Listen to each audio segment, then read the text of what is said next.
Good afternoon, fans, and welcome back to the Crandall Gymnasium. My name's Dave Tingley here on the call on ACAA TV and YouTube, wherever you're watching us. And this is our men's matchup in this doubleheader between the Crandall Chargers and the St. Thomas Tommies here in the Crandall Gymnasium in Moncton, New Brunswick on a nice fall afternoon here.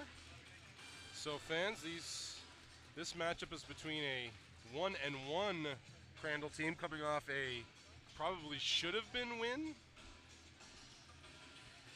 in PEI 8 days ago, but we'll get into the circumstances of that crazy game as we go on here. But tip off ready, and here we go. And knocked out of bounds. A little too enthusiastic was James French there, looking for his friend and former Mount A teammate Brett Curtis. Knocked out of bounds, right to Stu off the tip. Stu coming in 4-0 and ranked number 8 in the country. So this is a big step up for Crandall here if they can come away with a win against a ranked opponent. Almost got one on the road. Now they're going to try for one at home. Nice move and penetration there. Jeff Lavoie finishes off the backboard, and he is a tough matchup. No matter who the opponent is, he is a handful. Off the bounce, he can make a shot, creator, everything. Curtis goes right into contact of Lavoie and banks it in. He's known more for his three-point line, for the efforts from the three-point line, but Brett Curtis sneaked back door there, got two. Good job defending Asaya there on the penetration as well. Stayed straight up, forced a miss, back to Crandall. So Crandall did their good work on the defensive end of the floor on the island against Holland. Ended 85-79 over there. They won 3 of the 4 quarters, did Crandall, in that game. But there was a 16-0 run in 1 minute and 37 seconds in the third quarter of that game. That really was a problem, and look at that. Fancy little Euro step from Sasha Gauthier to finish at the rim. A little Houdini act from Gauthier. Gives Crandall the lead 4-2. Stand still 3 there by Littleton is off the side rim. Chase down in the corner. And staying with St. Thomas. Gaio Asaya, the reigning ACAA Defensive Player of the Year. Working hard there to earn a new possession. Curtis staying way off of him at the three-point line. That's the thing to do with Asaya. He's not a three-point shooter, but he's a heck of a player when he gets downhill off the penetration. And we mentioned he's amazing defensively. Florian, good hands there. Knock it out of the hands of Devon Glenn as Jeff Lavoie went to the floor. 4-2 Chargers here. 8:11 on the clock still, first quarter. Sasha Gauthier check the ball in. Curtis, little X there with James French, executed to perfection. James French banks it in off the glass. Littleton and Glenn, this will be a fun matchup at the point guard spot this afternoon. Lavoie, nice little roll there by Florian, not able to finish. A little bit of contact, but not enough to justify a whistle. And Glenn gets all the way to the glass, but Asaya there got his hand on it and forced the miss. Littleton now spins in the lane, met by 2 players, splits them and finishes with 2. Vince Littleton, when he is under control and taking care of the ball, is a problem off the bounce. Gabe Cormier to Curtis, back to Cormier. Up to French. French now with a sidestep 3. Bang, no, in and out. Thought it was down. Announcer's curse. Lavoie to Littleton. Littleton not bothering with the screen, shooting that 3, and it's rebounded by Asaya. And that guy you don't want shooting threes, but he missed that time to Tanner Hoyt. Tanner Hoyt, I think, is the best pure shooter in this league. Oh, pretty pass from Gauthier. Pardon me, Cormier to Gauthier is the connection there. Cormier, calm as you like, laid it off. That's going to be An offensive foul on the screen, and it is.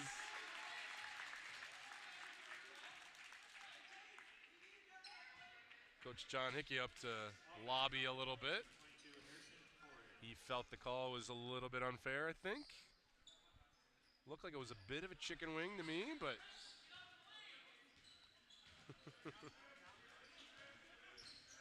so playing on the kind of the point guard spot, the ball handler spot is Gauthier, not Devon Glenn. Devon Glenn playing off the ball, which again, oh boy, look at that pass again, dropping dimes is Gabe Cormier. That time, French the beneficiary. And that's a smart thing. If Asaya is your check, I think running the ball, running the offense through other people to start with is the smart way to go. He's that disruptive defensively. And he played that. Fans looking for a call there. That was good defense from Asaya. Played straight up and more good defense the other way. French played straight up. A lot of contact, but if you're playing vertical, that's your space. Now for three, but side rimmed did Gabe Cormier. Gauthier shared it with him. Wide open three for Cormier was a miss. Now Hoyt, you got to get up on him. You can't let him come off that curl. You can't let it happen. You got to have a hand in your face. He's got to put the ball into 2-point range off the bounce. Little token trap there from Stu. There's the shot that he wants, but he in and out up top for Brett Curtis. Littleton wants a three, and he gets it. 10-7 now. Pardon me, tied at 10. Back-to-back threes for Stu. Tied it up. So they're using Glenn off the ball. Oh, nice look inside for Curtis. He's able to collect. But again, straight up defense there by Littleton. You're allowed to be physical as long as you're straight up, and he was. Curtis wasn't able to finish through the contact. Florian off to Lavoie. He's short with the three. Comes right back to him, and there he is again. It's automatic. It's a layup, folks, for Tanner Hoyt. A three is a layup for this guy. Forget about it. He's got his feet set and he's open. He's going to shoot way over 50% in that scenario. Just way over from three. Curtis side rims a three. Asaya off to Littleton. Littleton. Back to Florian, not there. Hoyt, that's a better coverage from French off of Hoyt. Littleton now. Crossover, over to Asaya cross court. Fumbles it out of bounds, back to Crandall. Stuck 13-10 in a fast-moving first quarter here. Crandall University Gymnasium, 4:08 left on the clock. My name's Dave Tingley. Thanks for joining us, fans on ACAA TV and YouTube. You can find me on Twitter at @HoopsTingley. If you got something to say.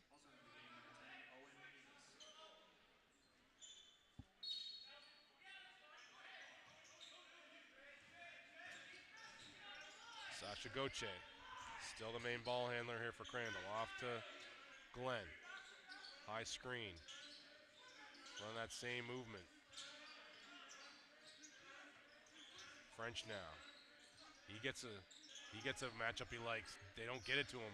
Swung all the way to corner to Glenn. Glenn back rims a three, but rebounded by French. Curtis now finds Glenn. He's more wide open this time. Can't put it in. And Cy on the rebound. And there's the penetration. He's going to go to the line. It's Tanner Hoyt. Pardon me, no.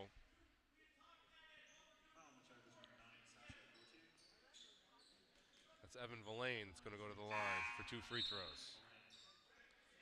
Second-year guard out of Miramichi.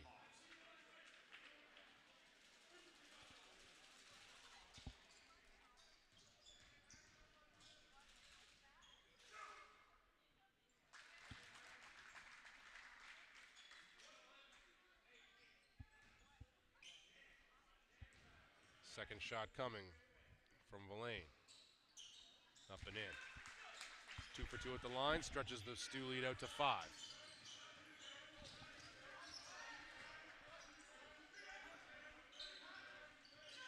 Dan Hawks now onto the floor also for Crandall. crowded on this side of the floor for Crandall. Now they get better spacing. Devon Glenn looking to penetrate, not there. Gets it out to Cormier for a three. Doesn't go. Rebounded by Villain. Tyrese Paul on the floor also gets that rebound. New onto the floor for Stu, not able to finish. Owen Amos. And now there's a second three-point try from Asaya. And you can kind of get a sense as to why you leave him alone out there. It's not a fundamentally pretty shot. And he doesn't go in at a high percentage for him out there from three-point range.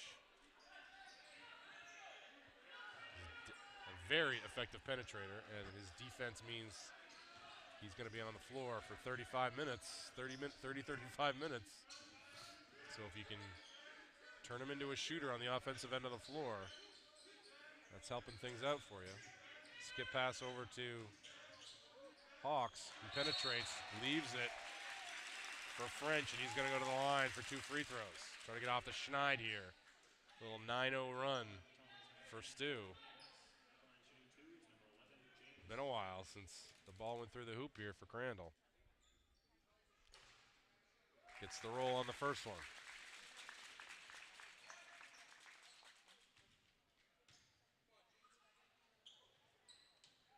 And gets the roll on the second one. James French 2 for 2 at the line, brings the lead down to 3. Messiah now, watched by Hawks. Amos. Trey Campbell now on the floor for Stu. 3 for Tyrese Paul. Not there. French on the rebound. Good outlet. Sasha Gauthier on the run. There's that Euro step again. Banks it home. Crandall back within 1. A fast break hoop from Crandall.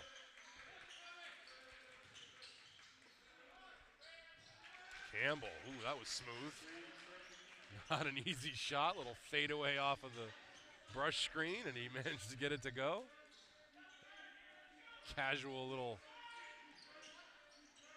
jumper from him. Tyreek Cooper on the floor now for Crandall. French on the penetration. Not able to finish. Nicely done there by Dan Hawks. Felt there was a lot of contact, didn't get it to go. Ooh, almost a turnover there created by Cooper. Penetration there by Paul. Side rims it though. Back the other way comes Crandall. Stuck 17-14, 1:10 clock running first quarter. Gabe Cormier now on the spin, not there, knocked away from Villain. Villain, belly up defense, really bothering him. French swings it all the way over to Cooper. Cooper on the penetration, not there. Now he's going to try a 3, not his best shot. Side rims, rebounded by Villain, up to Amos. Amos to Campbell on the nice little pull-up. That's sweet. Campbell 2 for 2 off the bench. And that was smooth. Under control on the break. French now looking to set a screen up top for Cormier. He rolls, it's not there. Cormier on the penetration. Goes behind the back. Three-pointer now by Gauthier is long. Out of bounds, back to Stu. Things really bogged down here now for Crandall offensively since the opening few minutes. They've done a decent job defensively on a high-scoring Stu team, but you turn around here now, Stu's got a chance to take as much as an 8-point lead here to the first quarter break. Little horn set. Oh, UCLA cut does not work out. That was a terrible offensive set from Stu. They just handed Crandall 2 points. That UCLA screen was not there, but the pass got thrown anyway. Campbell looking for it at the buzzer. Coach John Hickey looking kind of sideways at his team there, coming off the floor. Going, what was that one? Basically just handed Crandall 2 points at the buzzer. That's the way you want to go into the break if you're Crandall. That was going to be as much as an 8-point deficit. Nope. Only 3 as we go to the break in quarter 1. So first game of this doubleheader today, fans, was the fairly easy, in the end, win from the Stu Tommies here in this gym. checking what the final score was.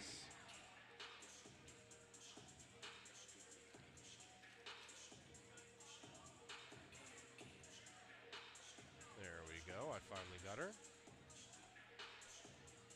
Yeah, 59-37 was the final score. So down at King's College right now. I'll run through some of the other scores here, fans. So in King's right now, Mount Allison girls hold a 11-point lead over King's College, 55-44 in the third quarter. Also in the third quarter, Holland leading UMBSJ in St. John, 65-28. Those games you could also find on ACAA TV if you find me sufficiently boring as the day goes on. You want to switch it around. Totally understand. But we'll go to the men's side here. See what else is going on today. I haven't checked them up until now.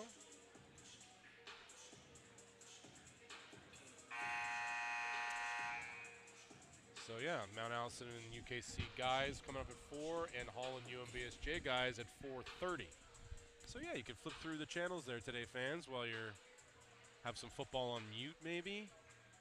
You know, watch us, listen to us here on ACAA TV, bring you the ACAA action here, the small college league, which is had a good entertaining start to its season. 5 ranked teams in the ACAA nationally. Probably could be more coming up this week. So we tip off the second quarter here. Tyree Cooper running the show up top for Crandall, all the way over to Dan Hawks. Spreading things out. A nice screen there from Mark Hofer, who's a king of great screens. Look at that finish from Sasha Gauthier. He's been a wizard around the rim so far today, has Gauthier. A couple of nice finishes, a couple of nice Euro steps. Not easy stuff by Gauthier. Oh, good hands there by Cooper. And he's going to try to take it, and he does. Another little Euro step through, and he's flexing his Cooper as he looks back at Jeff Lavoie, who he finished through, and that's going to be an offensive foul going back to Crandall. And that's where you get into. Littleton, I talked about in the first quarter, if he is under control when he's getting downhill with the ball in his hands, he is a tough customer, but he does tend to make some mistakes decision-wise, turning the ball over a little bit. So you take the good with the bad a little bit, but there's way more good there. But look at the good there from Dan Hawks. Bangs in a 3, and this run from the Chargers. It was a 10-point run here. 10-0 run for the Chargers, and another miss at that end. That was Ethan Tumwine on the miss. Tumwine, pardon me. I got to know this pronunciation by now. I announced his sister in the Women's Spring League that kicked off this past year. The Maritime Women's Professional Association. Ava Tumwine was a tough customer in that league. Dan Hawks coming off the screen, trying to penetrate. He had nowhere to go there. She was giving it up to the corner and run it again. But got fortunate. Asaya back in now for Tumwine.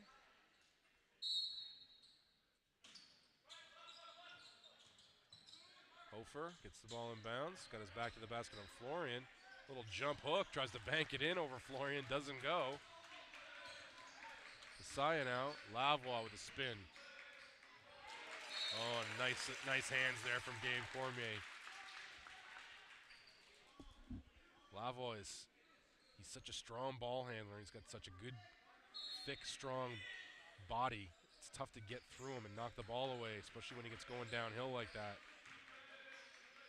All you can really do is try to take a chance like Cormier did, knock it out of his hands, and it worked. There's a 3 from the corner.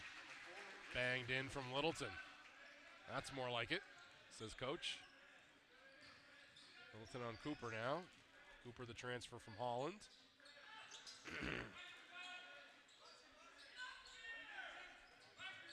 Ooh, Lavoie almost with the step in the steal. On Cormier there off the pass from Gauthier. 10 seconds on the shot clock. Gauthier going to key it in. 23-22, the lead. 1 point. And a hold there on Littleton. Cooper trying to get through the key. Not a good foul. I would suspect Vince is going to go have a chat with coach there. Nope, says shake it off, no problem. I didn't see it whether it was being physical there. Looks like he told him to shake it off. Sometimes you don't mind those physical fouls. Just trying to be tough. Oh, the penetration.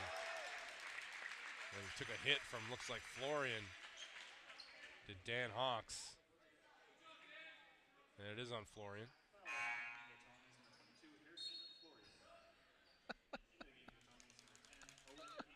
And fans, I don't know if you saw that one.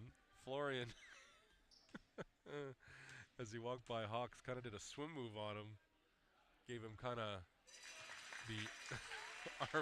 the armpit to the face a little bit as he walked by Hawks to the line. Hawks kind of gave him the kind of swipe by his nose. Maybe Florian needs a little Irish Spring on the sideline now that he's checked out.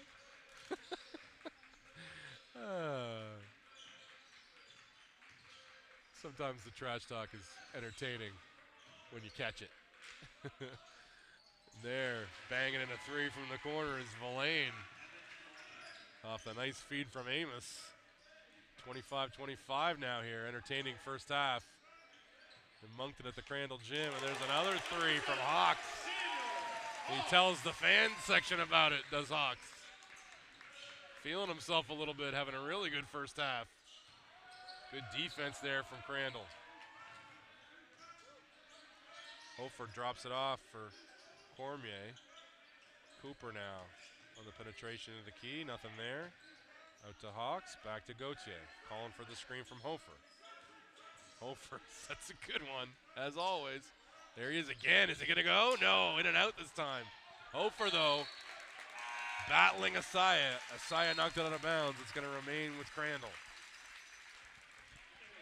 It's really a good balance and mix here, this Crandall guys team this year. Generally, the last couple years, it's been top four on both sides, guys and girls. Mount St. Vincent, Mount Allison, STU. And nice move into the lane. I'll get to my point there. Nice move into the lane from Cormier. And Hofer was able to clean it up. And, of course, Holland being the fourth team on both the girls and guys' side. But this year, on the guys' side, Crandall really feels like they've joined that conversation. And it's tough to disagree with them based on performance so far this year. 1-1. One win. They were leading Mount A when the game was suspended here because of the poor floor here a couple weeks ago. That will finish later on this month.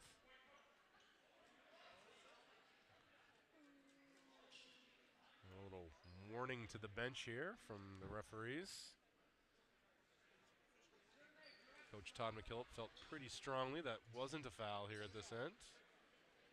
The unblemished record of referees not overturning their calls continues into its 100th year or something of the sport of basketball. But get a little Rasheed Wallace, ball don't lie out of it. Maybe, I don't know. As Owen Amos misses the first one.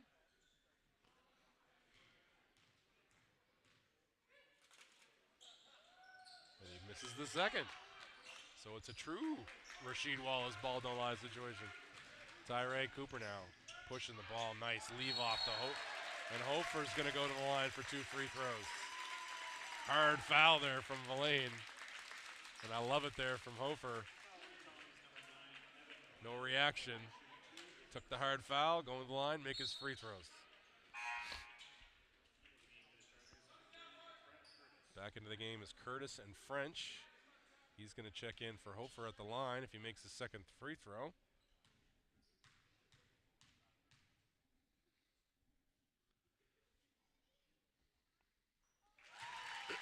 Alpha bangs it in. He's a Hillsborough native, down my end of the province, where my family is from. I'm a Hillsborough Tingley through and through, and he's a Hillsborough guy, his Hofer. Well, fooled him with his practice shot. He's gonna get a bonus one if that didn't win, but it did. Made 2 for 2, and his minutes were terrific. Were Mark Hofer's minutes. And this lead is out to 7 points now for Crandall as there's a timeout for STU.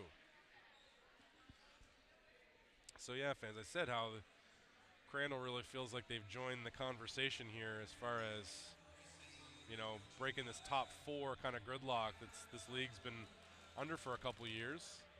You know, those top 4 teams generally are the 4 teams that make it to the semifinal round of the playoffs every year, and they feel like they've got the team to kind of push that this year with a good mix of fifth-year guys. French has been in the league for a while and played at an all-star level. Brett Curtis was an all-star last year. But other than that, they're super young. Devon Glenn, the other all-star from last year in his 3rd year. A couple of the 3rd-year players, like Hofer's in his 3rd year. That's it. Then the rest, you got 2nd-year players. You got your Tyree Cooper, Dan Hawks, Gauthier, Gabe Cormier. These are all 2nd-year guys, and a lot of the 1st-year guys that aren't seeing minutes right now are fellas that they're excited about for future performance. So, you know, Crandall's set up pretty well here for this year and for future years. So you got to be excited if you're a Crandall Hoops fan. But they feel like they're, you know, especially guys like French and Curtis, they're done at this point. They're taking their teaching degrees here at Crandall. They're going to be teachers next year. They're not sticking around. They're done. They want to win now. They don't care how young the team is. Lavoie with steps. Looks to his coach at the bench for confirmation. Coach and referee, John Hickey, gives him a nod like, yep, they were right. Cooper now being guarded closely still by Evan Villain. Little flare screen for Curtis. Another screen. Hawks comes up and gets it. Hawks on the penetration. Oh, good look for French, but knocked away. Hoyt now, coast to coast, and lays it in. Shows he's got more than just that 3-point game. He's a pretty good athlete too, is Hoyt. It's underrated because of his shooting. So elite. Cooper now, over half. Watched by Amos this time.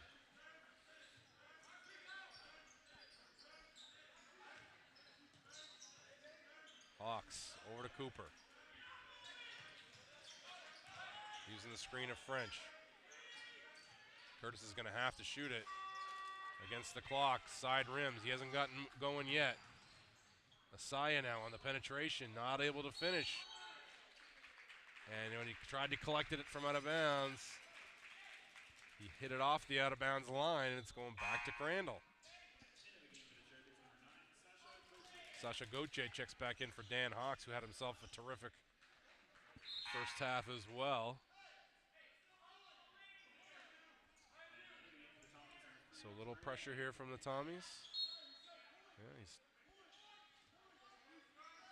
a little not press, but just kind of guarding everybody 94 feet.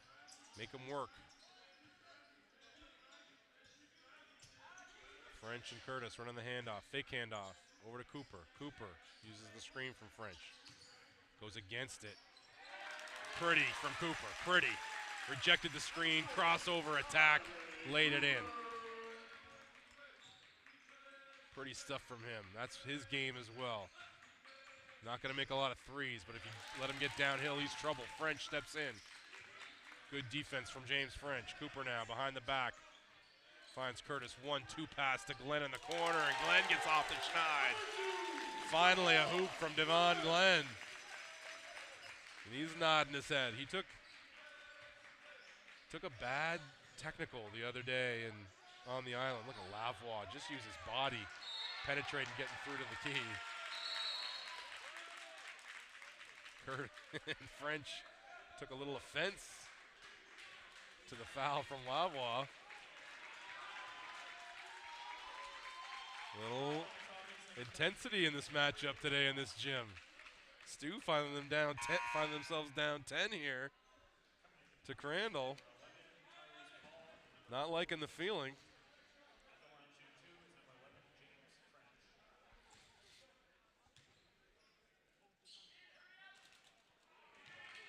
And Crandall, they've always had this kind of pesky edge to them that it wasn't fun playing in this gym. But now they've got kind of top end talent a little bit to go with it. They've added French. They already had 2 All-Stars from last year. Some of these young guys developing really well. So now they got the talent to go with that edge. Oh, Littleton with the step through. That was nice. Boy, 15 seconds of good defense there from Glenn, and then Littleton just a clever little step through move. Makes all that good defense for naught. He banked it in. Lead down to 8. Tyree Cooper against Villain. Brett Curtis over to Gauthier. Gauthier using the screen of French. It's not there. Now he's going to attack. Gets into the lane. Heenan's going to go to the line as Paul couldn't keep his hand out of the cookie jar. It's like, hey, what am I going to do? And yeah, again, looking to Coach Hickey for confirmation. Being a good referee himself, I think the guys go, hey, is that right sometimes? It's a few times they've looked over and he's gone, guys, it's all right. It's the right call. Setting their mind at ease. French missed those last 2 free throws with nobody lining up. Crandall doesn't seem to really concern themselves with offensive rebounding on these free throws so far in this half. Gauthier makes the lineup for naught, bangs in 2 for 2. And the lead now back to 10. Glenn on Littleton. Isaiah trying to get position inside. And boy, that's a bad foul. Brett Curtis looking to the heavens going, oh man, what'd I do? Campbell now going to the line for 3 free throws. Campbell was good in his first quarter minutes. Made 2 quick shots. Now he's up to 5 now after that free throw. Chance to bring it back to 8 here. Nope. Still one more chance to bring it back to 8. To this 3rd free throw. Down it goes. Oh, now a little press here from STU that's broken easy as you like by Crandall. Tyree Cooper, though, misses the lay-in. Boy, that was an easy lay-in by the looks of things, but he wasn't able to get it. He's got a second chance here. He's going to go 1-on-2. He is. That speed, he gets right down the floor, but good hands from Littleton knocked it away. Coach McKillop thinks he got hit. Littleton did get hit. He's going to go to the line for 2, and now Coach McKillop's really frustrated. He feels like he had to watch himself. He's got a warning for coming out of his coaching box. He had to turn around and make sure he was in the coaching box before he started complaining. He's making a good point, though. And he earned himself a tee. And I think he wanted that one. I think it was time. He thought it was time for a point to be made. He really felt at this end that Tyree Cooper took the same hit that Littleton did at this end, and he didn't get the call. So I don't know whether I agree or not. And they were both kind of reach-ins. They could have been fouls. They could have not have been fouls. I'm not sure from my angle. But if he feels that way as a coach, especially after this isn't the first time he felt like he got shortchanged, I think it is. Sometimes it's just time to take a tee. And then he took one. Cost him a point.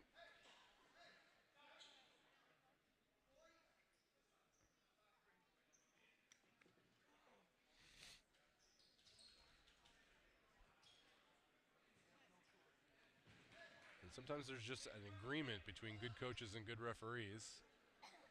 And this is a good refereeing trio. Sometimes there's just an agreement. I'm going to take... And now they're talking about the situation here with the free throws, I think. I'm not sure. Did we do that right about the technical free throw? Sometimes there's just an agreement, though, between good coaches and good referees. They know where the line is that they can't cross. And the coach crosses it on purpose to make a point, to get a tee. Referees grant them that tee. You move on with your lives. We'll see if the referees adjust how they're calling the game according to whether they maybe see coach's point. Maybe they'll just keep calling her the way they've called her so far, and Coach McKillop will keep having a lobby. But we'll see how it goes. But that's that was pretty routine. Stay behind your line and stop talking, or else I'm going to give you a tee. He crossed the line, he got a tee. End of story. Okay, Littleton side rim that one. So still an 8-point lead.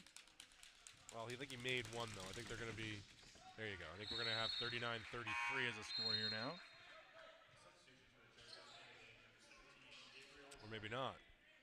39-32 is the score.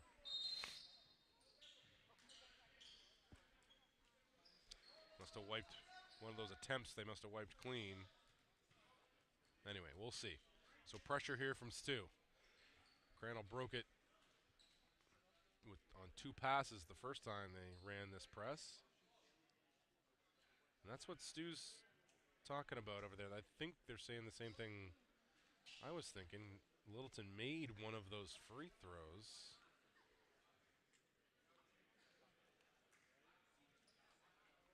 He had, I think it should be 39-33, but we'll see how the discussion goes here. While we do that, let's look and update the scoreboard again on the women's side. See how those games ended, fans. While you're riveted by my silent commentary trying to figure out what's going on here at the sidelines. So this is where I would just love to have a partner to bounce things off of here instead of sit here and talk to myself all day. Here we go. So the Mount ended up winning their game in St. John 99-35. Oh, pardon me. I was on the wrong day. We'll get back to it after this actual basketball action. And they broke it again, did Crandall, but a missed layup, and Stu's got another chance. Paul was out of control, but he collected himself, got it to Littleton, banged in a 3. Boy, that's a big turnaround. And now, quick as you like, it's down to 3 points. Didn't press that time. Run the screen here, screen and roll here, and French likes the matchup. He wants to go to work on Villain. Paul comes in, pressures him, and then kicks the ball away.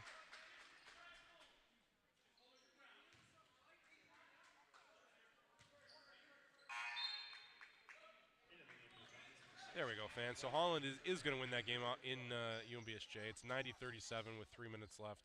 And Mount A is going to come away from King's College with a 20-point victory. It's 78-56 with about 44 seconds left in that one on the girls' side. I'll update the guys' games when they get going too here. In the second half of our game, Curtis penetrates, gets held by Lavoie. Crandall's got to feel pretty good about itself. Brett Curtis. Unless I'm mistaken, he might have had, did he have a layup in the first quarter? I don't know. This is where my illness, fans. I don't think I've discussed this on the guys' game, but I've been ill all week, fans. I am sort of with it, sort of not. Trying to hydrate and stay with it. Trying to stay awake. I've been very ill all week. 1 for 2 at the line goes Curtis. That might have been his first point, or maybe he's got 10. Who knows? He definitely doesn't have that. But he's been Crandall to have a 4-point lead at this point with Curtis, really having minimal involvement in the offense is a welcome sight. Campbell got it swung. Good effort from Curtis to try to collect that. Lavoie had that rebound easy, but Curtis, good effort. Knock it out of bounds, make Stu earn one. Owen Amos checks back in for Lavoie. That was his second. So good substitution there by Coach Hickey, making sure one of his best guys doesn't get saddled with a third here in the last minute and a half of the half. Oh, and the ball went out off of Messiah. Oh, man, that was a funny sight. He just decided, oh God, how did I mess that up so bad? That was a good pass. I think he realized it the second the ball went off his head. Oh man, if I'd have been looking for that pass, I would have had a layup. I think he thought it was a shot and started looking up at the rim. Glenn off to Curtis. Curtis off the handoff from French. He wants a three now. He saw that free throw go in, and sometimes that's all you need. Even though he missed the second free throw, he just got it. Sometimes as a shooter, you just get a feel. Littleton back rims a three, trying to get it back. Run down on the corner, and now Curtis ahead of the field. He's going to lay it in. 5 quick ones from Brent Curtis, and the lead's back up to 9. Oh, and Cooper almost had a theft at half court.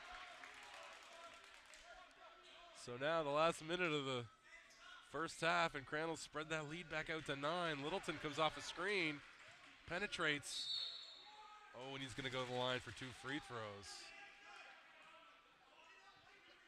Boy, I don't know about that one either.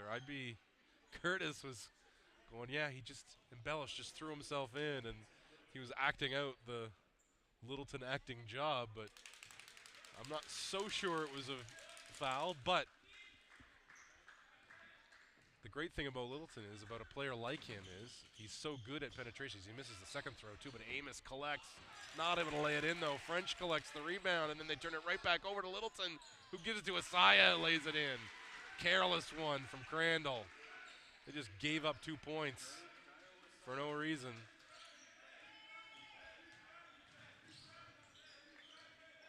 Cormier gets it over. Nicely done from him. Cooper. Oh, Amos almost took it. He found Cormier cross court. Cormier found French. French out to Curtis. He's got 6 to work with. Oh, look, he picked his pocket, did Littleton. Curtis now going to try to run him down. He makes him miss a lay-in, but Asaya's there to lay it right back in.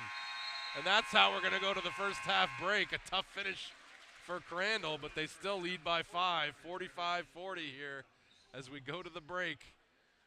Brett Curtis, one of the Crandall stars, had a tough first half, but finished strong. 5 late. And Crandall has a bit of a momentum going to the third quarter. 5-point lead in their own gym. So thanks, fans, for joining us. We'll see you back here in about 14:45.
Welcome to Crandall University.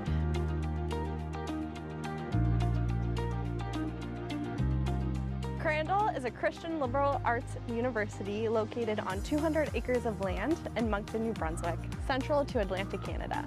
We're a part of the admissions team here at Crandall, and we're so happy to have you. Let's head inside.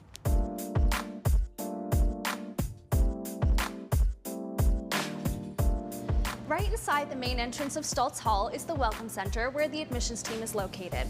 For now, we're going to pass you off to Riley and Rebecca, who are going to lead you on your tour. After your tour, we'd love to chat, get to know you, and answer any questions you may have. Feel free to reach out to us anytime.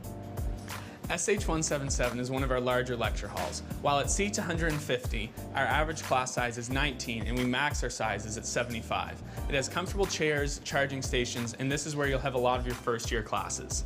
Our small class sizes make it an awesome opportunity to have discussion in class with your professor as well as with the other students around you. Here at Crandall, you're more than just a number. With our student to faculty ratio of 13:1, you really have that one-on-one personal touch with your professors, and they care about each of the students and want to find ways to mentor them and help them reach their goals. Student Services is our one-stop shop here at Crandall. If you have any doubts, this is the place to be. Here you can set up appointments with the finance, registrar, and student life staff. So if you have any questions, come visit. There are many services here at Crandall to help you succeed. One is the Student Success and Writing Center.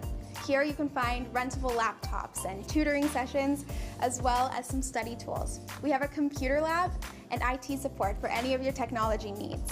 We have an on-campus counselor here who offers subsidized counseling if you are ever in need. And of course, we have our student life staff who put in hard work to make sure you have the best possible university experience. On top of the academic services offered here on campus, there are also many other ways to get involved which will enrich your Crandall experience. For example, the Student Center is a great central location where you can take a break, hang out with your friends, and just play some games. Yeah, and there's something for everybody here, from theater productions to outdoor adventure trips. To even the many banquets and events that the Crandall Student Association plans here on campus. And we have so many opportunities to volunteer in our community as well. We're now in the commons of Stoltz Hall, which was built in 2011. Here you'll find Corey's Cafe, which is a great spot to hang out with friends in between classes and grab a coffee or a snack, or even to sit down and have a full meal. Down the hall you'll find the bookstore, which is a great spot to get your Crandall gear as well as all of the books that you'll need for any of your courses. The Commons are a great place to study and hang out with your friends, but we also have a lot of other places designated for studying. We have study rooms that can be booked out at the Student Services. We have a reading room as well as the library, which has all of the sources that you'll need for any of your papers as well as more study rooms which can be booked. We also offer free lockers for any of our students, which is a great resource for all of our off-campus students. At Crandall University, we offer a large array of competitive undergraduate programs in arts, business, science, and education. We also offer many professional and graduate programs in education and management for international and domestic students. And when you graduate from here, not only will you be prepared for your career, but you will also have gone through some transformational growth that will propel you forward in your life so that you can make a larger impact on the world. Welcome to the Great Hall, which is located in our second academic building, Murray Hall. When entering this space, you can see the flags that hang from the ceiling that represent the home countries of each one of our students from across the world. Through the Great Hall, you'll find our cafeteria, which offers 3 meals a day. Each meal includes a daily special, a salad and sandwich bar, as well as a short order station.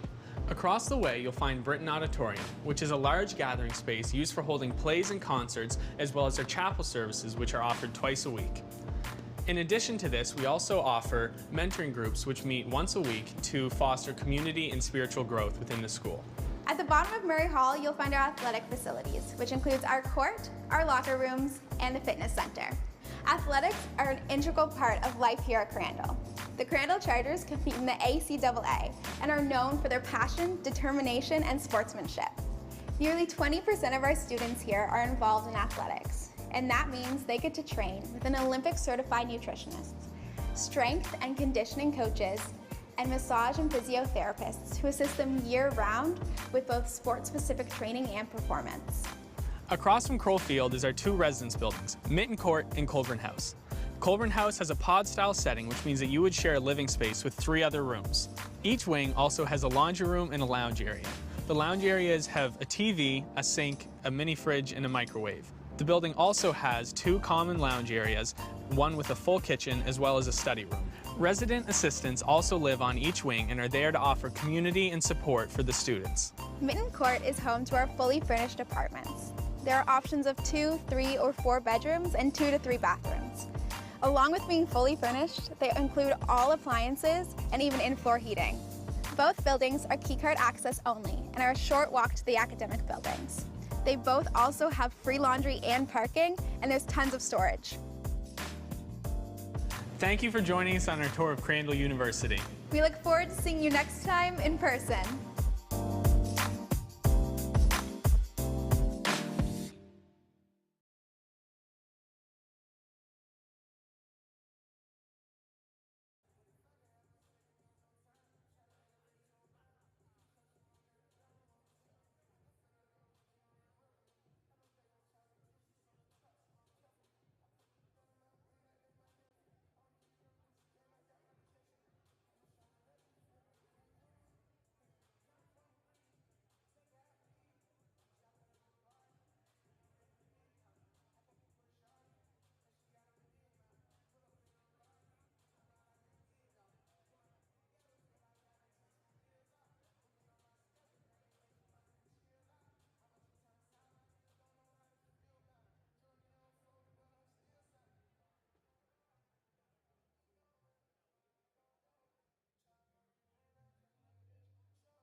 And welcome back, fans, for the start of the second half of our doubleheader here today from Moncton, New Brunswick, and Crandall University. I'm Dave Tingley on ACAA TV and YouTube with you. You can find me on Twitter at Hoops Tingley.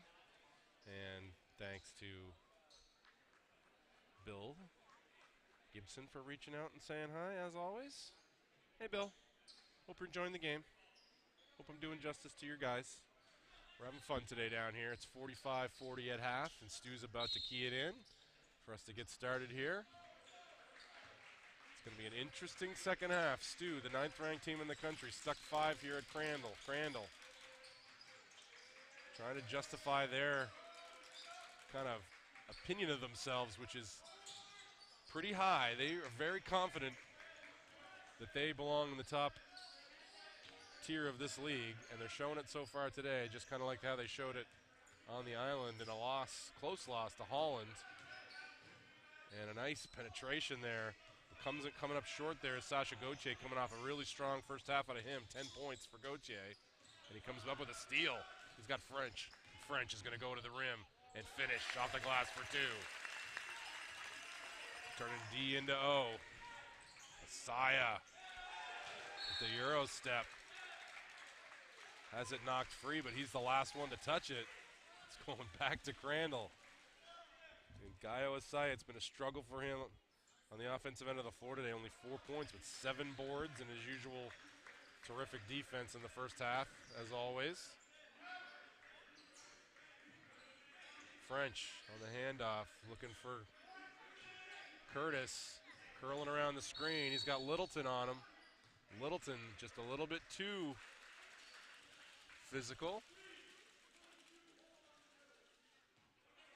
Harris and Florian did a pretty good job there.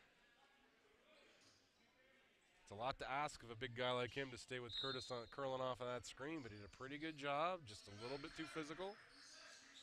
Nice inbounds play. Gauthier not able to finish, but he's able to stick with it. Collects a new possession. Now he's going to try a 3, but side rims it. Rebounded by Lavoie. Lavoie in the corner, finding guess who. Forget about it. Forget about it. It's a layup, fans. Forget it. The guy does not miss when he's not open. It just doesn't. Tanner Hoyt for 3. Put it on repeat. Forget about it. French looking for Curtis again. Now he's got the 3. He can't leave him that open, though. They got away with one. Hoyt runs down the rebound in the corner. 4-point game, 47-43. Crandall over Stu. 8:06 clock running third quarter. Asaya to Littleton off a big first half, and he adds to it. 3 more. 21 now for Littleton. 5 threes. Having himself a game. I said you take the good with the bad with him after a bad turnover in the first half. Well, there's a lot more good, and there's more of it with a steal and a foul.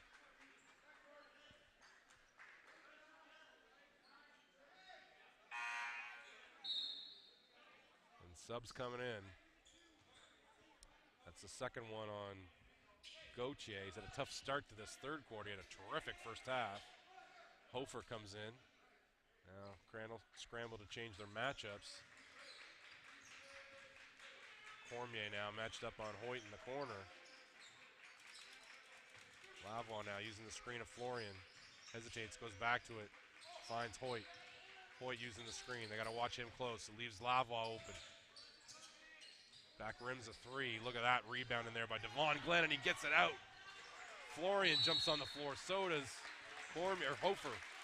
It's going to stay. No, it's going to go back to Stu. So Stu with a terrific start to their third quarter, coming out of the change rooms exactly how they wanted to. Pardon me, back to Crandall, excuse me, not to bounce back to Stu. You saw Devon Glenn sky for that rebound in there. He was one of the leading rebounders in the whole league last year, over 7 per game in his all-star season. Rare thing, rare breed. A guard like that, and you get Hofer in the corner for setting an illegal pin-down screen over there for Curtis. And a turnover's biting Crandall here to start the third. Littleton into Hoyt. Back to Littleton. Hoyt's going to go find his familiar spot in the corner. Does a terrific job playing off of the movements of his guys, though, to get himself open threes. Florian knocks over Hofer.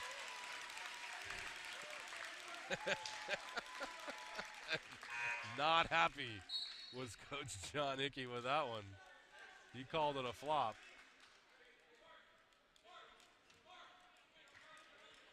I don't know if it was a flop or not. There was definitely a lot of contact, but I think Harrison was penalized for being the much bigger guy on that. That I would agree with. But I think there's a little extra to it. There was a little dropping of the shoulder. I don't know, I'll have to go back and look at it maybe. Nice penetration there by Cormier. Finished with the right hand. His first hoop of the game. He struggled in the first half as well.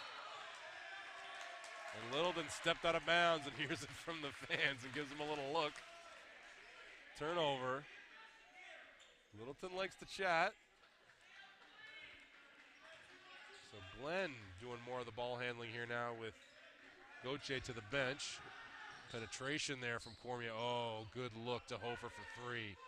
Boy, and the big guy, the big little guy makes the three. And then gives the signal to the stands, and then he gets a steal. No, yes he does. Amazing stuff from Hofer. Crandall, multiple efforts to win that ball. Glenn's gonna pull up for a three. The place is gonna go crazy, and he does. Woo-hoo!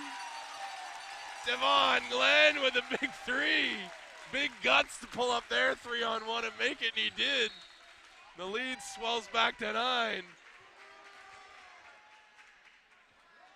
I'm not sure what the referees are signaling on here. Are they signaling a technical foul on someone?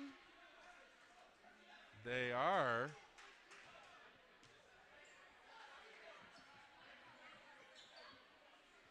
And if I'm Coach McKillop, I'm fed up at this point a little bit with my guys.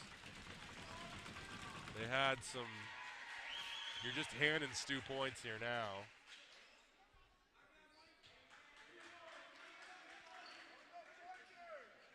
Thought it was a timeout. I assumed it was a timeout, but they gave Crandall a foul, or a technical foul, somewhere along the line for the celebration there. That's just giving Crandall or Stu a point, because they're going to have Tanner Hoyt shoot the free throw. And he's going to make it just about every time. So so it's the same case on the island. A couple of bad technicals over there from Glenn and Curtis.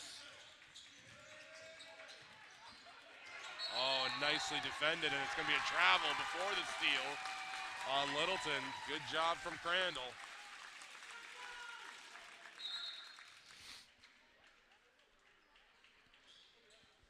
Put that technical behind them. The other thing, too, I mean, the technical foul deflated the building. I said, if that goes in, we're going to go crazy, and we did in here, and then immediately deflated that enthusiasm from the crowd with the technical. So did a little extra damage to that tee. But see if Crandall can fight through it. They did on the island too, just came up a little bit short. Glenn on the handoff, and he wants a three, and he gets it. Back rims it, look at the hustle again from Hofer, but he's gonna get called for a travel. Not sure how he slid a little bit. But there's an allowance for a little bit of a slide there. But I can see it both ways on that one. That's not an easy call. He slid quite a distance there with the ball. That's a rule, to be honest, fans, I'm not 100%. I couldn't quote it, what the rule goes in the rule book. So referee Jeff Smith did a good job there, I would imagine, making the proper call. He's a pretty good one, and there's a pretty good shot from Tyrese Paul. Scoreless in the first half. That's his first hoop. Glenn. French. Fairly quiet. Over to Curtis. He wants the three, and he takes it, and he gets it. Forget about it. And he makes the phone signal. Long distance call he's making. Up to 9 again. Messiah probes, not there, out to Littleton. Littleton takes Glenn baseline, finishes through an enormous amount of contact from both Devon Glenn and James French. Referee's opinion, they were both straight up. I don't know. That might have been an and one if I'm refereeing, but Curtis on the penetration, nicely done, takes a hit and finishes. And he gives the flex, and he's going to go to the line for the standard, the old-fashioned three-point play from Brent Curtis. The Harvey native, fifth year. Timeout, STU, as the lead swells to 9.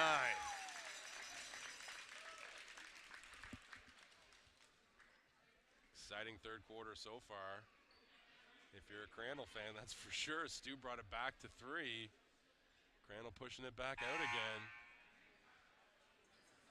And the scores table going over the referees. There's been a lot of discussion today in both games between referees and scores table for all kinds of reasons. So we'll check out the men's scoreboard here, fans, now that we've got all the games underway today.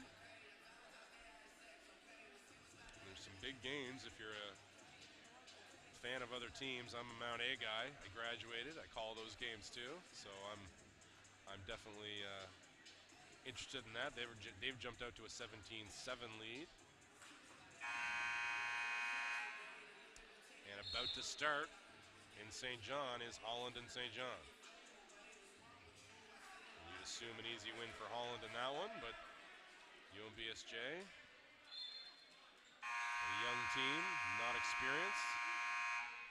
Holland coming off a weird game, hosting Crandall over there. Actually, Holland's most recent game was a win on the island against SJ, 115-82. So SJ can score, the guys' team, that's for sure. They're talented, they're younger, not as experienced. Let's see if they can do, in their own gym, do some damage on Holland. That'll be interesting to watch. So fans, when we're done here, oh, it's Curtis steps in, tries to take it away from Messiah on the wing. Just knocks it out of bounds. So when we're done here, fans, those of you watching this game, tune in to Mount A Kings. Tune in to UMBSJ Holland. If you're enjoying this game, you'll enjoy those games as well. Paul on the handoff. All the way to Asaya. Asaya kicks to Lavoie. Lavoie open 3, he gets it. Too much help on Asaya's penetration there. Lavoie relocated so well, though. He's tough to find. Almost a turnover from Crandall, but they collect. French goes baseline. Takes the contact. He's going to the line for 2 free throws.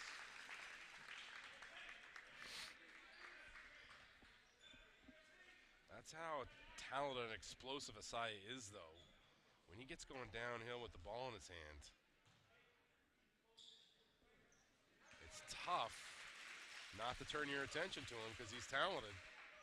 So a slight turn of the head, and Lavoie relocated and banged in a 3. Very, very smart. Campbell checks out, Littleton back in. Tyree Cooper and Dan Hawks back into the game for Crandall, and Hawks was terrific in his minutes in the first half. 10 points on 3 of 5, shooting 2 for 3 from deep and a couple of rebounds as well. Lavoie barrels over Dan Hawks. It's Dan Hawks on the foul, and Lavoie's going to the line for a free throw.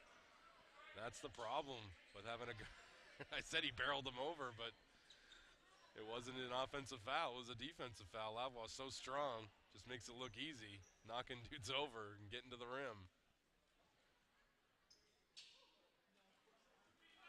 A little discussion there with the referees. They want to make sure it was a continuation, I think, and not just a regular call, and they decided it was, which is the right call. Lavoie, no rim on that free throw. Back to 6 now. Crandall stuck 63-57 here. over the 9th-ranked STU Tommies. Curtis. Oh, yeah. Yep. He saw one go in. Streaky. He's not a pure shooter the way that Hoyt is, but he's so streaky. When he gets super hot, no one gets hotter than him. In that game that was suspended here in this gym, Mount A, he was upset when it got suspended because it was an inferno in here. He was just piping hot, was Curtis. He can miss a few in a row, but once he sees one go through and he gets hot, boy, he is probably the scariest guy from deep with the ball in his hand because he can make difficult ones. Asaya side rims a mid-range jumper. Cooper running the floor strong, gets it. Oh, sent back by Asaya, the eraser. Littleton, oh, nicely defended by Crandall there. Went to the Euro step, got cut off. Devon Glenn, oh, smart pass. Very smart pass from Dan Hawks to Brett Curtis on a heater. Littleton now having a little trouble. Another turnover. And he's having a little struggle here in this third quarter as Littleton. This is kind of what happens with him a little bit, and you just got to get him refocused. He's so talented, Littleton. He'll be right back in. Couple of turnovers, though, here in this quarter. A little bit out of control. Sometimes you just want to take that guy out, give him a couple minutes to look at the game, get used to the flow that's going on. Curtis. Oh, the no look. He gives himself the binoculars.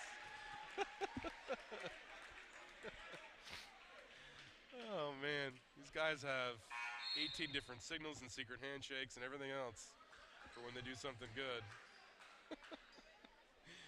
And Curtis that was just a smart play from Curtis. He came off of that curl. He knew everyone on STU would be leaning towards him shooting that three.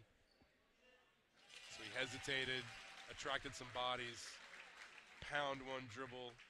Then everybody thought, of course, well, now he's going to shoot it from mid-range. Everybody turned their head. Hofer right underneath the hoop. Found him open. Almost got STU again.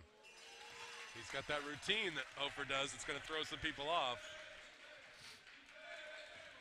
It's not a fake. That's definitely allowed. Three from the corner from Paul is long. Crandall now has got their biggest lead of the game, 71-57.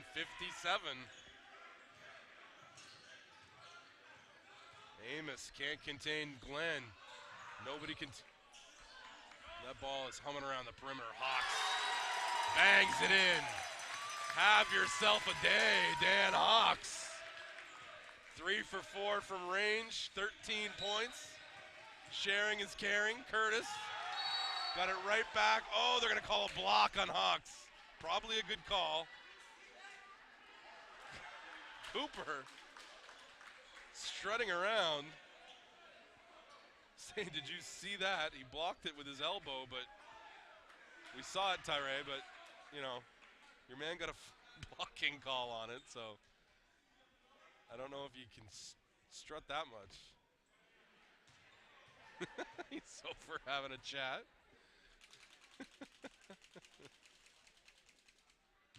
Sasaya knocks in the first free throw. That looked very friendly. Tyree Cooper's chat with our closest referee here to our camera.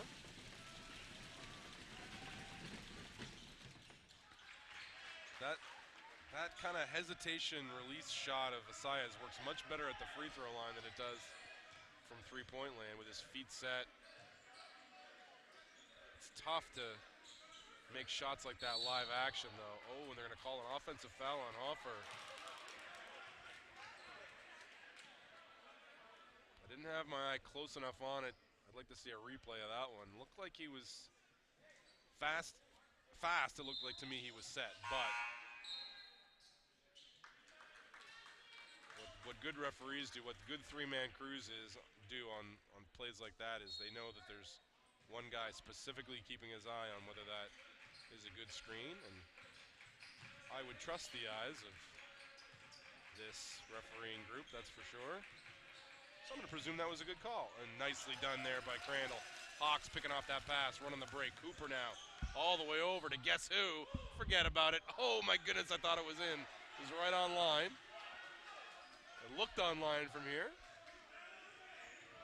But Curtis missed, but right back to Crandall, and Cooper on the penetration. Leaves it for Hawks. Hawks follows his own shot.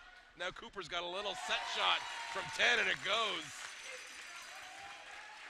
And the lead swells to 17 for Crandall. And they're feeling themselves a little bit. A lot of talk, a lot of celebrating after their rough third quarter on the island the other night. I would hesitate to be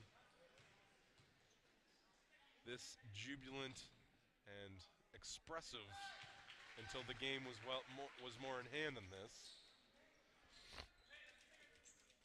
You know, learn your lesson a little bit, right?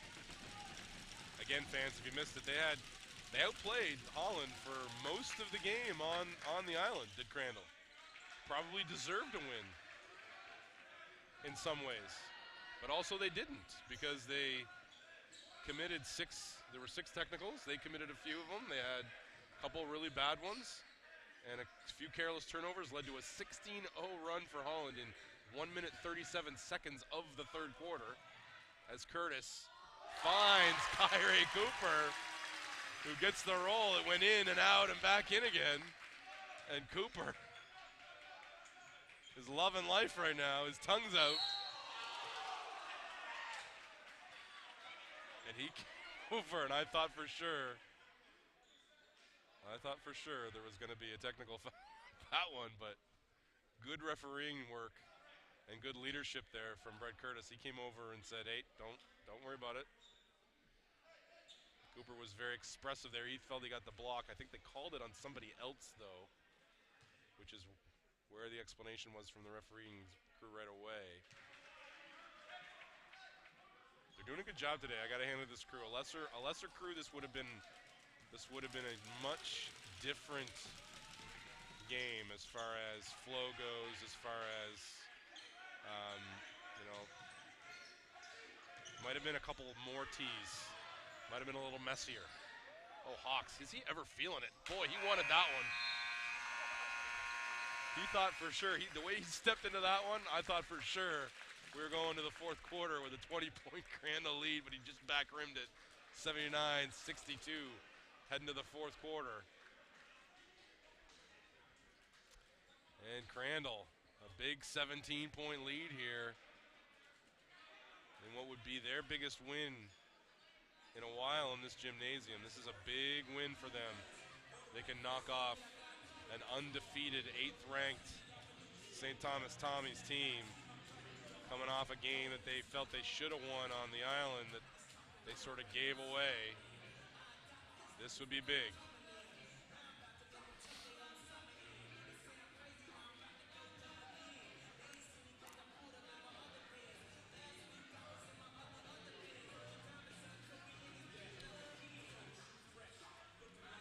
So Littleton will be interesting to see what happens with Vincent Littleton here as we start the fourth quarter. He had a little bit of some struggles there in the third,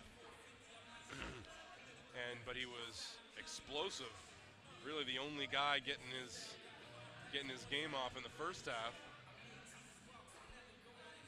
Tanner Hoyt has not had the number of shots he probably feels like. Probably the coaching staff looking back at this, we got to get Tanner more looks. That's what I would be thinking if I was the STU coaching staff. He hasn't had very many. He was 2 for 3 in the first half. And he stroked one there in the third quarter, but that's been about it. When you got a weapon like him, you got to use him. Jeff Lavoie had a much better third quarter than his first half, but Harrison Florian's not scored the ball. So it's been really a struggle here for the high-scoring St. Thomas Tommy's team. They want to get out and run. They want to score fast. And it's really been Vince Littleton doing the scoring and not many other guys here for a bulk of the game. And he's not out here to start the third or fourth, or is he? Yes, he is. So he, just like I said, he sat and watched a couple minutes, right back out to start the fourth. That's what you want to do with a guy like him. You want to get him back in. Have him shake off those memories of those turnovers and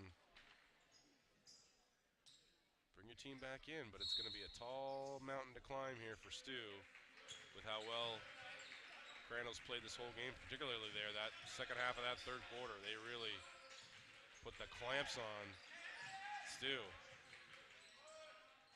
Paul misses a jumper to start the fourth, and Glenn, another rebound.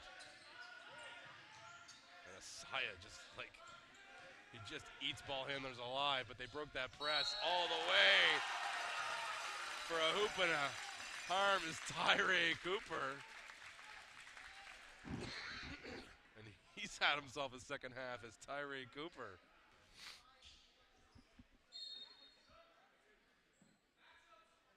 (81-63) now the lead here.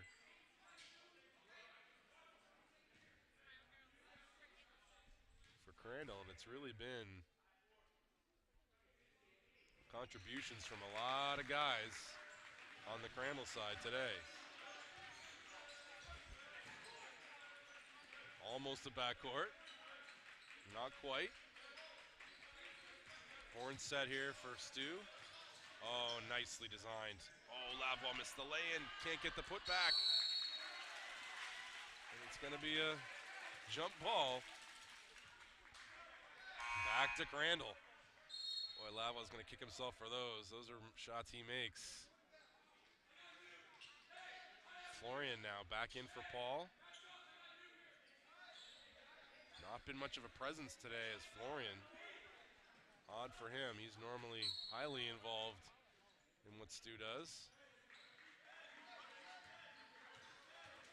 Cooper now going against Hoyt.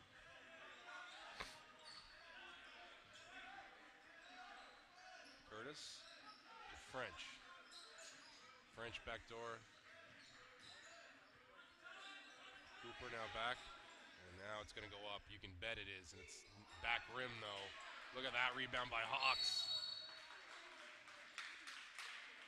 More hustle plays by Hawks. Boy, he's been terrific in this game. One of the players of the game for Crandall, no doubt. Terrific stuff from Hawks. He's been everywhere. He's made shots. He's collected rebounds. He's been involved in things defensively, hustle plays, the whole 9 yards. And is it timeout? It looked like, I guess it's a timeout. Kind of no announcement of a timeout, just kind of guys just running to the sidelines. But here we go. So really a taller task already for Stu here, down 19. As this fourth quarter really gets going.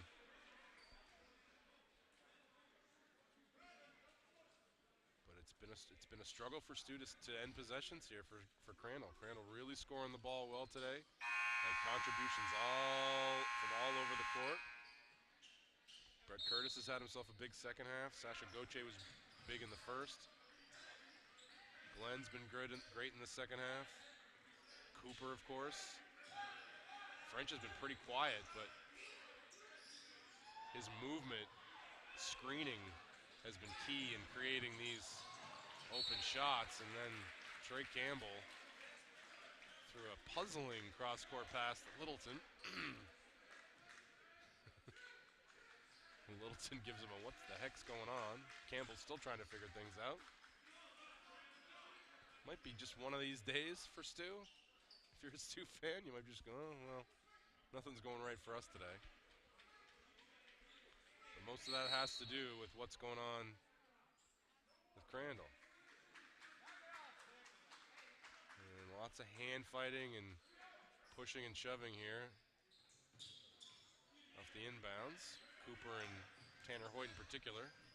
Cooper penetrates, gets it to Devon Glenn rainbows in a three. Boy, you can't talk too much about how good Tyree Cooper's been in the second half. Creating his own shot defensively. Dropped the dime there for a wide open three for Glenn. There's Florian. Still, I don't think he's gotten on the score sheet yet. Nice look. And Hoyt up for two with a fadeaway jumper. Boy, it's a pretty shot. I think he's only had 5 shots in the entire game and made 4 of them, if I'm not mistaken. That might be a reason when you look at the scoreboard as to why things are the way they are. Oh, Dan Hawks had a kind of an open 8-footer. Oh, and French.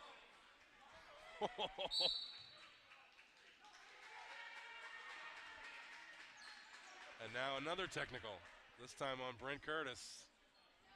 And Brett Curtis has had, this is now 2 games in a row.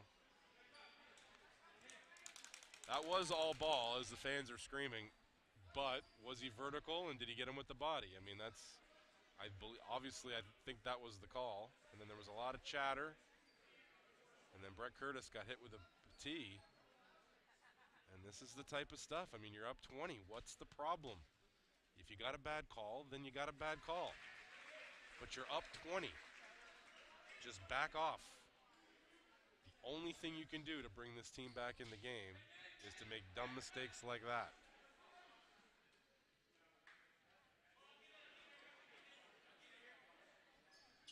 So again, they just gave Stu a free one. Tanner Hoyt knocked in the free throw. Now Littleton at the line. And that's in the first. So whether it was a deserved tee or whether it wasn't a deserved tee, it doesn't really matter.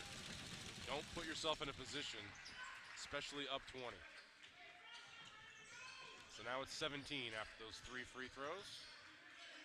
Messiah now trying to pester Glenn, but he gets around him and lays it in with the right hand.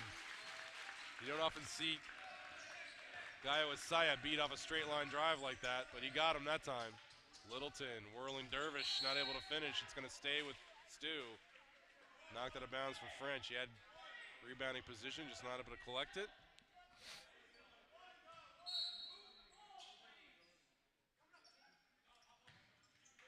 You can bet this is going to Hoyt, and it is. And he's got it, and it's good. Forget it. Just forget it. It's a layup. Man, he's automatic. It's crazy. Love his shot. But you know that out of bounds play was going to be run for it. You saw it coming a mile away. Trey Campbell pushes it and finds him. Forget it. Oh, he missed it. Ooh, that was lucky. Feet set wide open. I said he makes at least 50%. That's probably insulting him a little bit. Curtis now runs off that screen. Another screen from French. French gets it back.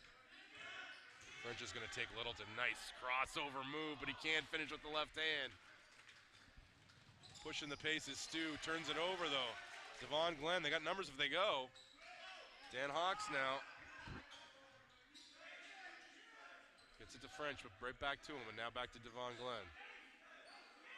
They want to flatten it out. He wants French for a screen. He rejects it, goes against it. Finds Curtis wide open for 3. Feet set, but short. Trey Campbell on the rebound. Stu now stuck 16, but still in a position to make a run here. Oh, Hoyt with the handoff to Florian. Pretty stuff. Timeout, Crandall. Little run from Stu, down to 15 here with 6 minutes still left in the game. Little dicey time here. If you're Crandall, can't relax. So I like what Stu did there. They ran a couple things for Hoyt. Hoyt's touched the ball a little more in the last few minutes than he had throughout most of this game. Ran a play for him out of the baseline out of bounds. Made sure the ball went from one side all the way to the other. Found him. They gave him too much respect. He went baseline, handed it off to Florian for his first hoop of the game. So this is the time. You gotta, if Stu's gonna make a run, it's gonna be now, and Crandall's gotta just relax. You're still in great shape. Up 14, pardon me, I said 15. It's 14, 87-73.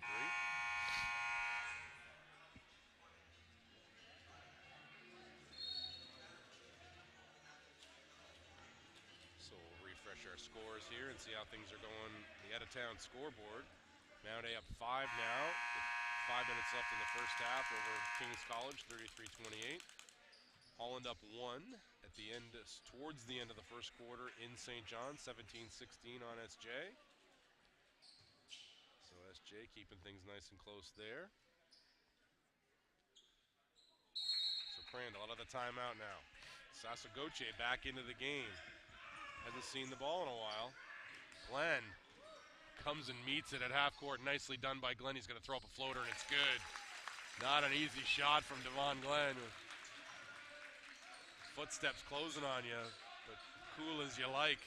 No rim. Trey Campbell, I don't know about that shot if I'm Stu. Sidestep three. After you've had a lot of success getting the ball from one side to another, letting guys touch it. Cormier now going off that screen, finds Cooper. Cooper to French. French back for a three. That's going to be not going to get there. Flooring collected, and now it's Littleton in the open court. Crosses over and finds Hoyt. Hoyt's got to knock it down. Didn't catch it clean. Oh, almost a turnover. Now it is. Cooper disrupted things there, and I think he probably tipped it, and Campbell didn't catch it clean, and now Campbell's going to go to the bench. I had a feeling. Coach didn't like that sidestep three. Got him out of the game pretty quick. Quick hook. So Crandall up 16, 89-73, 5:05 clock running, fourth quarter. In a game they've dominated pretty much. Stu's got within 3 a few times here. Crandall never, oh boy, that was a tough shot from Gabe Cormier going 1-on-2 with the left hand. I don't know if that was a good one. Hoyt. He needs no space. Just forget it. He had 0 space on that, and it was pure as you like. And the lead back to 13 now. 4.5 minutes left. Cooper off to Glenn. French on the handoff. Looks like he's going to take Florian. Oh, he steps back on a three. Boy. You got Florian like that, take him. If I'm James French. And now Amos side rims a three. Nice box out. Beautiful stuff from Gabe Cormier. And Crandall's kind of gotten out of rhythm a little bit. They're kind of being a little careful. They were playing kind of footloose fancy free there for a while. Things were flowing. A lot of threes here, but Glenn makes one. Big one for Devon Glenn. Woo! Pushes that lead back to 16. That's a huge one. Stewart had a chance to bring her back to 10, and that's really a mental hurdle if you can get it there. Oh, Florian on the roll. Ooh, he's a load. Harrison Florian. Kind of had that ball partially blocked, but didn't matter. Shrugged it off and finished anyway. Too strong. Cormier now on Amos. Swings it all the way over. Sasha Goche. Been quiet the second half. Had a really good first. Now he's going to have to go against Littleton. He does. Doesn't get it to go. Asaya, nice kick-ahead pass to Hoyt. Down at 12 now as we cross the 3-minute mark. Stu just hanging around close enough to make it interesting. Cooper over to Glenn. Glenn says, let's calm it down. Hand off to Cormier. Cormier crosses over Amos, gets in the key, goes again. And now Florian reaches in. Takes a foul. Boy, that's a tough one. 7 seconds left on the shot clock. With this limited time left, you play good defense for 23 seconds and kind of bail them out a little bit. So now the shot clock back to 14 for Crandall. Up 12. And 5 fouls on Florian.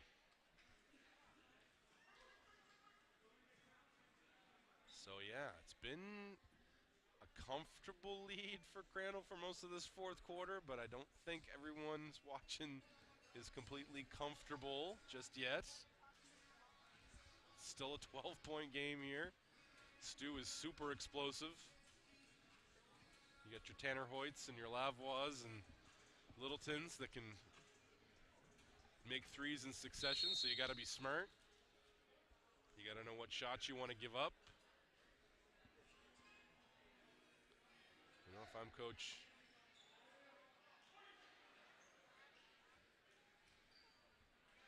Todd McKillop, I'm telling people to run at Tanner Hoyt, make him put the ball on the floor.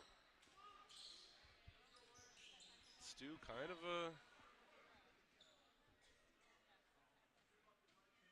I was going to say bench heavy lineup, but they got 3 of their starters out there, but Paul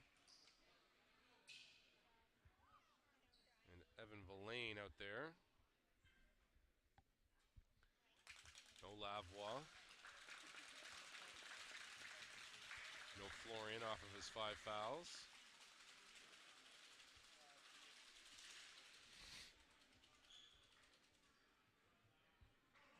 So Stu definitely needs to stop here. A basket here from Crandall really mentally and time score-wise really makes things more difficult. So I'm not sure what the discussion here is on the sidelines.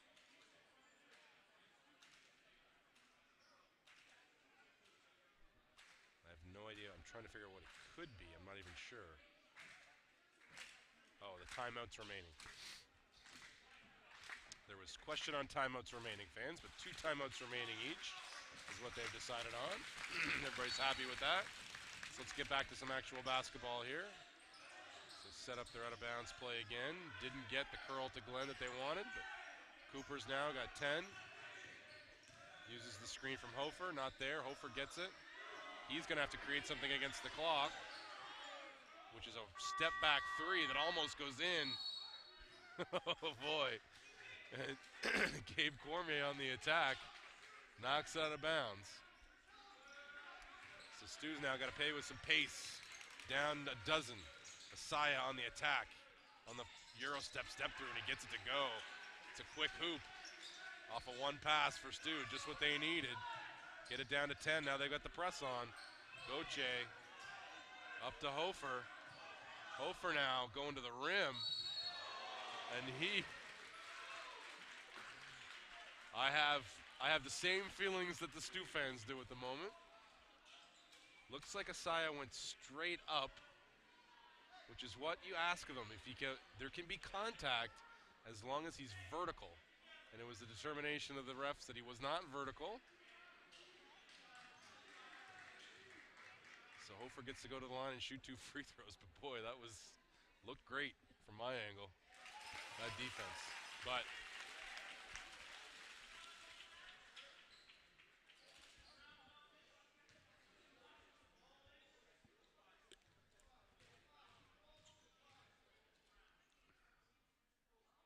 Hofer now with the second. Gets them both to go. He's been important today, Hofer has. He's given them some very, very important minutes. He's made all of his free throws, I think. Played tough defensively, gotten some key rebounds. Committed a couple of offensive fouls, but he's a bowling ball in there. He's going to commit some fouls, and look at that. Look at that hustle from Curtis defensively, but then he hands it back. Again, multiple efforts from Crandall. That looked like a travel from Paul. Didn't get called. Now Stu gets a chance at a 3-point play. Asaya on the penetration and the and 1. They can bring it down to 9 now with a little under 2 minutes left on the clock. Still not comfortable for you Crandall fans and on the edge of your seats out there.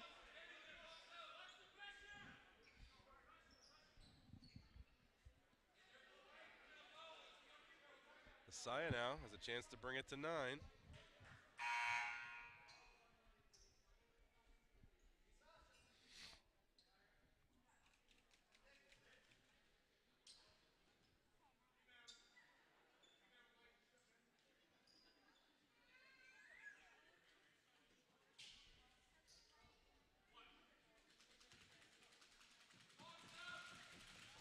goes. The fans getting the earthquake going in the bleachers here. But Asaya, pure. Down to 9 now. Crandall got to take care of the ball. Oh, they went for a fake there, and that made it easy to break. So Coach calling Gaio to go at the ball and double team everywhere. So Devon Glenn now, 7 seconds left on the clock. He's got to create, and he does. Cooper gets himself into the lane. Finger roll doesn't go. Back out though.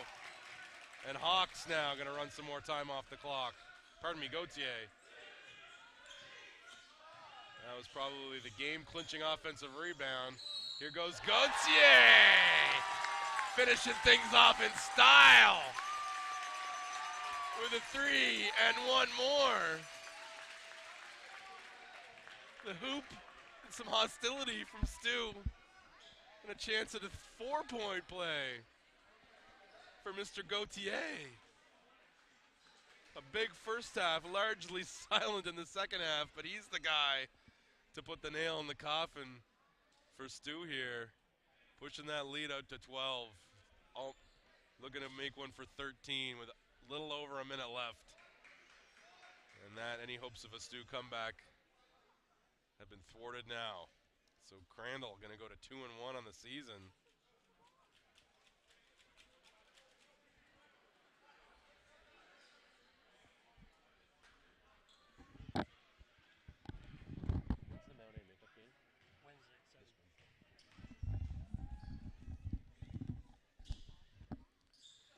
Just confirming, fans, I thought the finishing of the Mount A game is going to be this Wednesday at 7. So join us on the call here this Wednesday at 7.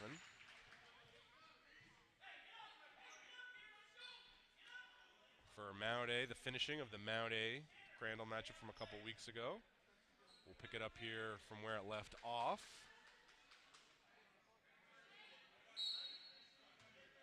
Which was 31-30 with 6:15 left in the second quarter. That's where we'll start the game on Wednesday. Still a 10-point game here, 97-87. Hoffer. Up to Cooper. Cooper's going to use the Hoffer screen. Yes, he is. Not there. Curtis going to have to shoot one from real deep. Go in. That would have been fun, but didn't. Rebound to Asaya, and he's going to push. He finds Paul for a 3. Side rim. Hoffer on the box out. Knocked out off of Hoffer. Staying with Stu. 10-point game. Timeout.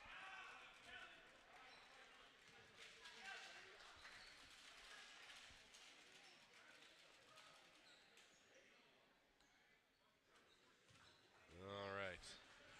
So yeah, fun stuff if you're a Crandall fan.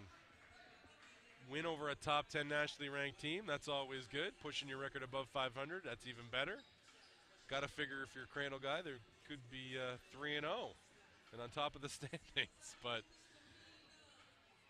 not to be, fans, but that is, it's going to be a key week coming up here for Crandall. So they got Mount A in this gym on Wednesday night to finish off that game. And then next weekend, Holland visits Crandall in this gym on November the 25th in the afternoon. Pardon me, in the evening. Pardon me. So next Friday, 6 and 8 o'clock in this gym, and then Sunday again, 3 and 5 in this gym.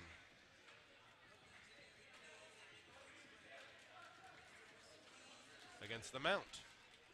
So that's your upcoming schedule. So big home week for Crandall. They get some good teams at home. Not an easy schedule, but what is easy? So Mount A, Holland, and the Mount all in the next 7 days in this gym after today. So big moments before their Christmas break for the Crandall Chargers, on the men's and women's side. So join us for those calls. And Hoffer fights through that screen, knocks it out of bounds. Good stuff again from Hoffer. And as we stick with the out-of-town scoreboard, fans, Mount A about to start the third quarter. They're up 45-36 at King's College. And Holland has taken a 10-point lead now over SJ. And foul on his mid-range jumper there is Tanner Hoyt. He's going to go to the line for 2 free throws.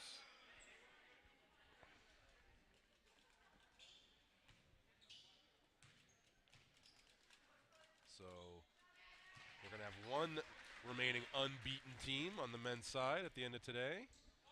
STU no longer going to have an unblemished record. Holland in SJ with a 10-point lead, looking to push their unbeaten record to 5-0.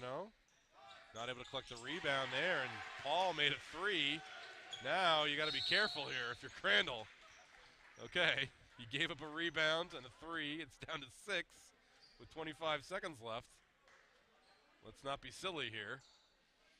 Your friendly neighborhood announcer's already declared the game over. You don't want to make him look stupid. So Devon Glenn now will go to the line. 2 free throws here will make things a lot more comfortable for the fans in this gym. He's short on that first one, though. Saw that as soon as it was off his hand. So still a 2-possession game. And Coach Hickey's going to want a timeout, I think, here. Yep. So pushes the lead to 7 for Glenn. Does Glenn. So 98-91. Still. Are you comfortable, Crandall fans? Oh boy, I've seen crazier things happen. There's been crazier comebacks in the game of basketball than this one, but as long as Crandall stays solid, doesn't do anything crazy, like commit some silly fouls, they should be good here. So let's take a look at the standings here, fans, on this side after we're going to assume the outcome of this game. So STU's going to go to 4-1. Holland, is looking to go to 6-0. Pardon me, they've played 5 already. They're looking to go to 6-0 in STU or in UMBSJ. Crandall's going to go to 2-1.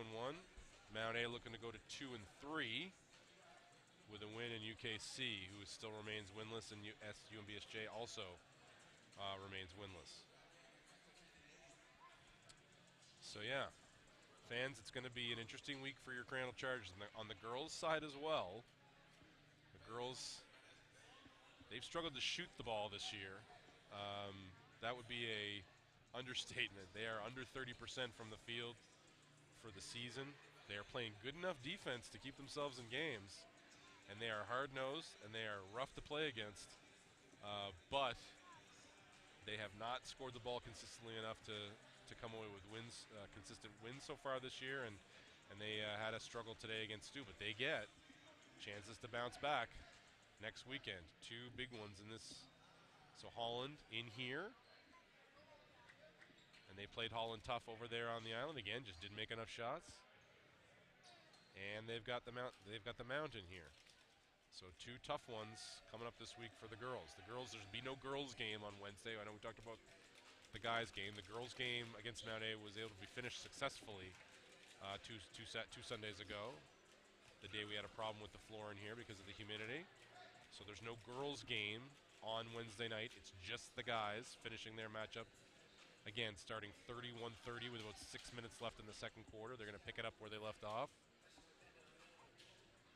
We'll finish that game, and then the guys and girls in here Friday night and Saturday afternoon.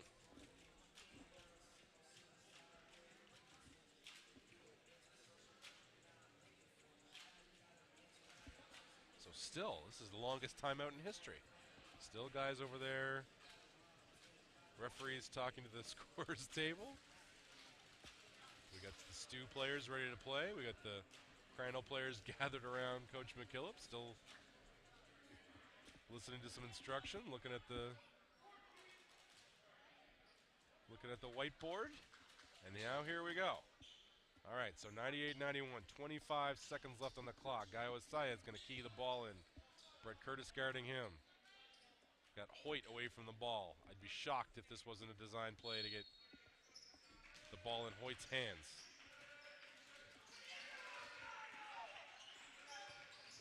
There's a flare screen over there by Paul. Oh, my goodness. Littleton just stepped into a 35-footer and nailed it. And Littleton really wanted that steal, didn't get it. Foul on Paul. And Cooper's going to go to the line. You can't really argue too much with the Crandall defense there. The initial look was a flare screen for Hoyt. They guarded super well. There wasn't anything there. So what did Littleton do? Just step into a three from about 6 feet beyond the three-point line and bang it through to make it a 4-point game. And just Stu just won't go away. They're like a gnat flying around your ear. And a missed free throw from Cooper. All right, this is getting silly. So the foul situation, the Chargers can still commit a foul without putting Stu at the line as Cooper makes the second to push it out to 5. So Asaya gets to Paul. Paul's going to shoot up a three. Boy, they got their hands in there. They got some lucky there.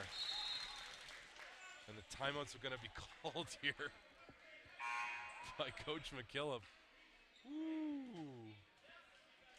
And Coach John Hickey on the sideline of the Mike's caught it. He definitely got hit, is what he said. And I definitely don't disagree with him. And that would have been 3 free throws with the clock stopped at about 13 seconds probably to pull them within 2. That's a massive no call. Looked to me like he got hit too live. It looked like it.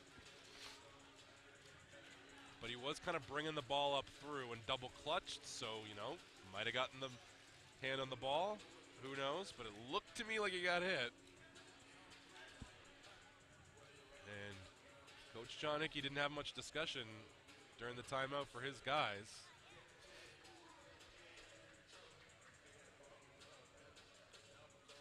A lot of times coaches, not that Coach McKillop doesn't trust his guys and go over game situations. This is a special kind of game situation. So, but sometimes you just got, hey, we've done this, we've gone through this situation in practice, down this many with this much time on the clock. Remember when we ran this? That's what we're going to do.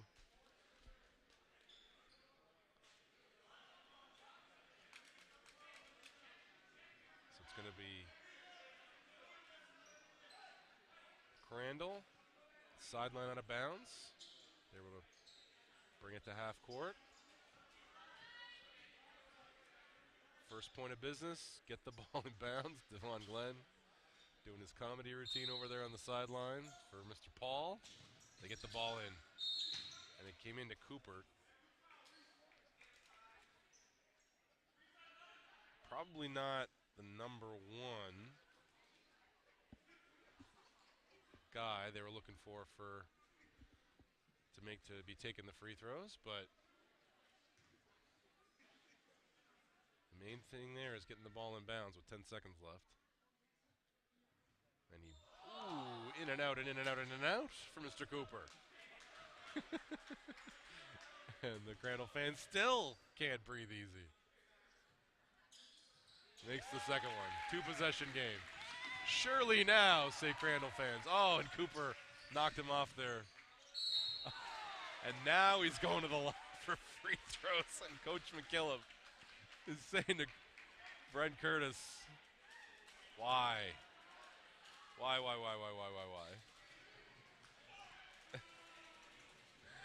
It's 3 free throws. And that matters. If he makes all 3, there's still 5 seconds left. And he misses the first. So that will seal it. Finally, I can say that with confidence. And he misses the second too, and the Crandall fans are giving it to him.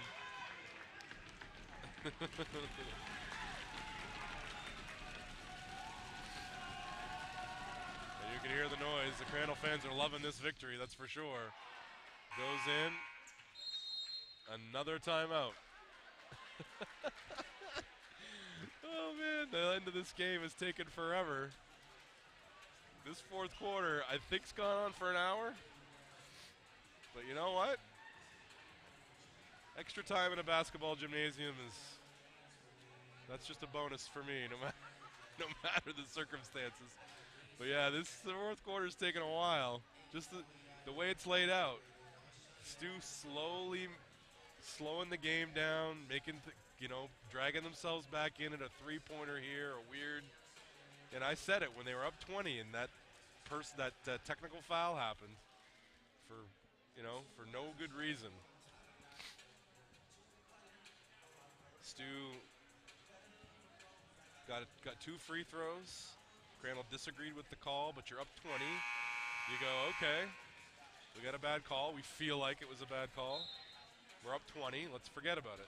Rebound the free throw and go about your business. Nope, they got a technical. They ramped up the feelings in here a little bit. And it was step 1 out of a 20-step process to make this game way more interesting than it probably should have been. But as long as Devon Glenn gets the ball in bounds here to a player in a white shirt, we're going to be fine, say Crandall fans. There's Curtis. I don't know why the pass didn't go into him, and it does now. And now he's going to the line for free throws. And as long as he doesn't line up at the STU free throw line and make them there, then we're fine. So Curtis struggled in the first half, didn't make much of a dent, but got going in the third quarter and got cooking there for a while. Made 3 threes. First free throw goes down, pushes the lead to 6. Crandall fans will be leaving the gym in a good place today. We got a win over a top 10 team nationally. So STU Tommies come into the gym, and they got to go home with a 102-95 loss. And a big win for Crandall. Pushing their record to 2-1. Going for 3-1 this Wednesday night against the Mount Allison Mounties in this gym, finishing off their game from a couple weeks ago. Then next Friday, 6 and 8 o'clock in this gym, the girls and guys, and then Sunday, 3 and 5 o'clock in this gym against Mount St. Vincent. So fans, thanks very much for joining us again. Go check out the other games happening right now on ACAA TV, and we'll see you back here on Wednesday night.